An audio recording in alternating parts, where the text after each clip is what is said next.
Assalamualaikum warahmatullahi wabarakatuh. Dalam video kali ini akan dibahas mengenai dinamika nilai-nilai Pancasila sesuai dengan perkembangan zaman. Ini adalah video kedua dari bab 1. Sebelumnya kalian telah menyaksikan bagaimana pelaksanaan nilai-nilai Pancasila dari masa ke masa, mulai dari awal kemerdekaan hingga masa reformasi.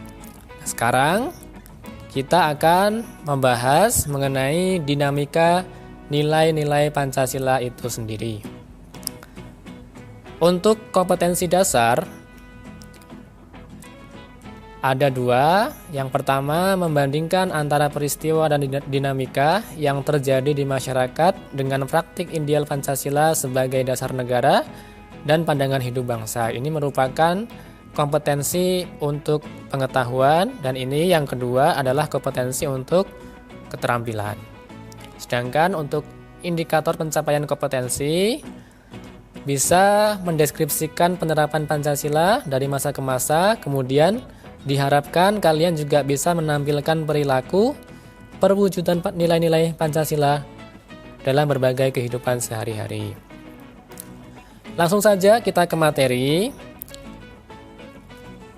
Pancasila sering disebut sebagai ideologi terbuka. Apa sebenarnya ideologi terbuka itu? Maka yang pertama, kalian harus mengetahui dulu apa yang dimaksud dengan ideologi. Menurut Mubyarto, ideologi adalah sejumlah doktrin kepercayaan dan simbol-simbol sekelompok masyarakat atau satu bangsa yang menjadi pegangan dan pedoman kerja atau perjuangan untuk mencapai tujuan masyarakat atau bangsa. Jadi, setiap negara pasti punya yang namanya ideologi, karena ideologi itu merupakan pegangan, merupakan pedoman kerja untuk mencapai tujuan negara tersebut. Intinya ideologi itu merupakan sebuah pedoman. Nah, ideologi bisa dibedakan menjadi dua jika dilihat dari sifatnya, yaitu ideologi terbuka dan ideologi tertutup. Ciri khas ideologi terbuka adalah nilai-nilai dan cita-citanya tidak dipaksakan dari luar, melainkan digali dan diambil dari kekayaan rohani, moral, dan budaya masyarakat itu sendiri. Dasarnya dari konsensus masyarakat, tidak diciptakan oleh negara, melainkan ditemukan dalam masyarakat sendiri. Nah, Pancasila itu sering dikategorikan sebagai ideologi terbuka, karena memang nilai-nilai Pancasila itu memang sudah ada dari masyarakat Indonesia sejak dulu. Jadi nilai-nilai Pancasila itu bukan dari luar, tetapi dari masyarakat itu sendiri. Contohnya apa? Nilai keagamaan, nilai kemanusiaan, nilai gotong royong itu merupakan nilai-nilai Pancasila yang memang sudah ada dari masyarakat itu sendiri. Sedangkan ciri khas ideologi tertutup adalah ideologi tersebut berakar pada nilai-nilai yang berasal dari luar bangsanya atau pemikiran perseorangan. Jadi bedanya, kalau ideologi tertutup itu, nilai-nilai ideologi itu sumbernya adalah pemikiran perseorangan atau luar bangsanya. Jadi bukan asli diambil dari masyarakat negara itu sendiri, tetapi hasil pemikiran perseorangan saja. Itulah bedanya ideologi terbuka dan ideologi tertutup. Nah, Pancasila tergolong sebagai ideologi yang terbuka. Kita bahas berikutnya. Kedudukan Pancasila sebagai ideologi terbuka. Pancasila sebagai ideologi yang terbuka memiliki makna bahwa Pancasila memiliki nilai-nilai dasar yang tetap dan tidak dapat berubah. Nilai dasar ini diwujudkan dalam nilai instrumental dan nilai praksis yang disesuaikan dengan perkembangan masyarakat. Artinya, Kedudukan Pancasila sebagai ideologi terbuka ini memiliki 3 nilai, yaitu nilai dasar, nilai instrumental, dan nilai praksis. Mari kita bahas satu persatu. Nilai dasar Pancasila artinya adalah hakikat kelima sila Pancasila. Hafal ya, dari Pancasila itu ada 5 sila.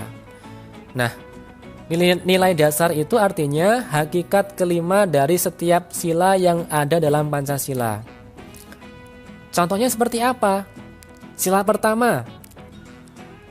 Sila pertama dalam Pancasila itu mengandung nilai ketuhanan.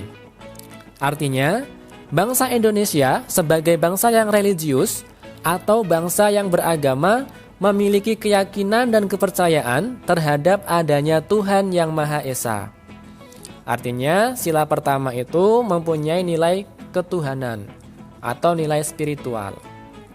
Kemudian sila kedua, kemanusiaan yang adil dan beradab, itu mengandung nilai kemanusiaan. Artinya, ini bisa diwujudkan dalam bentuk sikap kekeluargaan dan tolong-menolong antar sesama manusia tanpa membedakan suku, bangsa, agama, ras, antar golongan maupun antar bangsa. Berarti nilai kedua mengandung nilai kemanusiaan. Setiap warga negara harus memperlakukan warga negara yang lainnya itu sama, tidak boleh membeda-bedakan antar warga negara yang satu dengan warga negara yang lain, karena memiliki hak dan kewajiban yang sama. Kemudian sila ketiga mengandung nilai persatuan, ya. Ini bisa diwujudkan dalam bentuk rasa cinta tanah air atau nasionalisme. Kemudian sila keempat mengandung nilai kerakyatan, diwujudkan dalam bentuk hubungan warga negara Indonesia dengan pemerintahan sebagai pemegang kedaulatan rakyat. Ini sering dikaitkan dengan praktik demokrasi atau musyawarah dalam mencapai mufakat. Kemudian, nilai dasar sila kelima itu mengandung nilai keadilan. Setiap warga negara dituntut untuk meningkatkan taraf hidupnya yang lebih baik dengan berusaha dan bekerja keras. Kemudian, juga bisa dilaksanakan dengan cara menerapkan pola hidup sederhana, berlaku adil, serta menghargai karya orang lain. Itulah nilai dasar dari kelima sila Pancasila. Ya, perlu diingat, yang menjadi kata kunci dari sila pertama adalah mengandung nilai ketuhanan.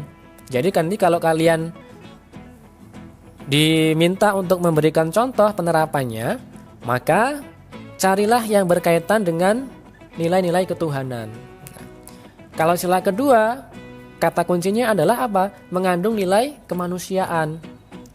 Tidak membeda-bedakan orang, ya, tidak membeda-bedakan teman saat memilih teman pergaulan maksudnya. Kemudian memperlakukan orang lain itu sesuai dengan derajatnya. Ya, itu adalah contoh dari nilai kemanusiaan.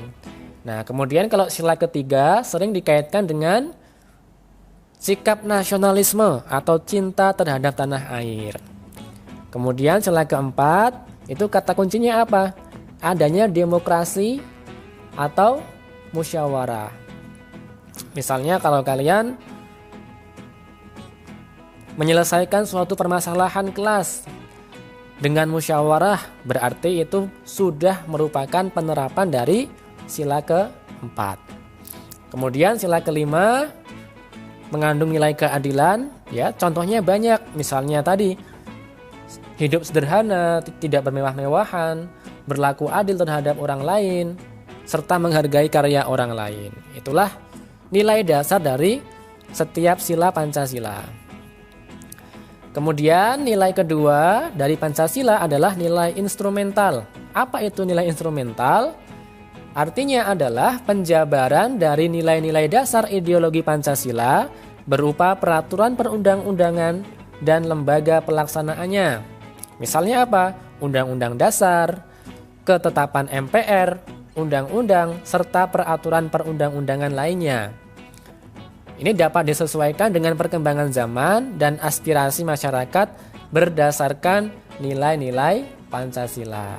Nah, kalau tadi nilai dasar itu berkaitan dengan hakikat setiap sila Pancasila, itu ada nilai-nilainya. Nah, kalau nilai instrumental ini adalah berkaitan dengan peraturan perundang-undangan, di mana Pancasila itu dijabarkan nilai-nilainya berupa peraturan perundang-undangan, ya. Jadi undang-undang dasar, kemudian ketetapan MPR, undang-undang, serta aturan-aturan yang lain itu disusun, dibuat berdasarkan nilai-nilai Pancasila. Jadi tidak boleh bertentangan dengan nilai-nilai Pancasila. Itu ya, kata kuncinya itu. Kalau nilai instrumental itu adalah kaitannya dengan peraturan perundang-undangan. Lanjut, nilai yang ketiga adalah nilai praksis. Dari kata-katanya praksis ini sudah bisa kita lihat kata kuncinya yaitu praktek, ya. Artinya apa? Merupakan realisasi dari nilai-nilai instrumental berupa suatu pengalaman nyata dalam kehidupan sehari-hari, dalam bermasyarakat, berbangsa, dan bernegara. Dalam realisasi praksis inilah, penjabaran nilai-nilai Pancasila senantiasa berkembang dan selalu dapat dilakukan perubahan dan perbaikan sesuai dengan perkembangan zaman dan aspirasi masyarakat, sehingga Pancasila merupakan ideologi terbuka. Itu ya, kata kuncinya adalah realisasi atau pelaksanaan, ya. Nilai praksis itu adalah pelaksanaan dari nilai-nilai Pancasila dalam kehidupan sehari-hari warga negaranya. Gitu. Sekarang sudah kalian ketahui 3 nilai Pancasila dalam kedudukannya sebagai ideologi yang terbuka. Yang pertama, nilai dasar, artinya setiap sila dalam Pancasila itu mengandung nilai-nilai utama, nilai-nilai dasar. Tadi sudah diberikan kata kunci setiap sila yang ada dalam Pancasila. Kalau nilai instrumental ini kata kuncinya apa? Pancasila itu menjadi dasar dalam pembuatan peraturan perundang-undangan di Indonesia. Kemudian kalau nilai praksis, ini merupakan nilai-nilai Pancasila yang dipraktekkan dalam kehidupan sehari-hari, dalam kehidupan nyata.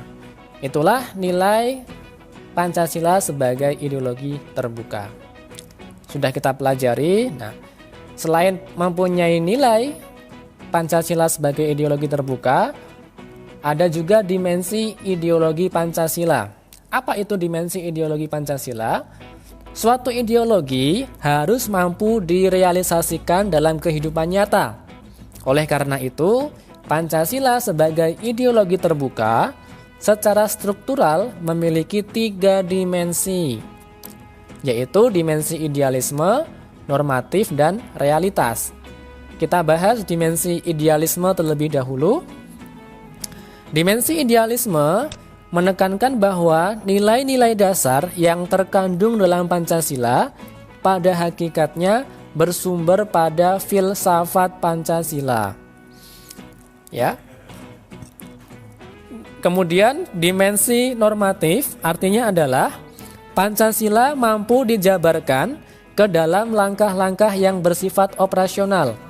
Maka perlu memiliki norma atau aturan hukum yang jelas. Kemudian yang terakhir, dimensi realitas. Pancasila harus mampu dijabarkan dalam kehidupan masyarakatnya secara nyata, baik dalam kehidupan sehari-hari maupun dalam penyelenggaraan negara. Itulah 3 dimensi yang ada dalam ideologi Pancasila.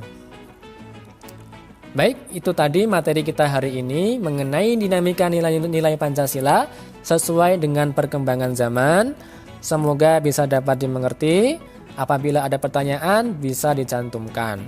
Itu saja. Wassalamualaikum warahmatullahi wabarakatuh.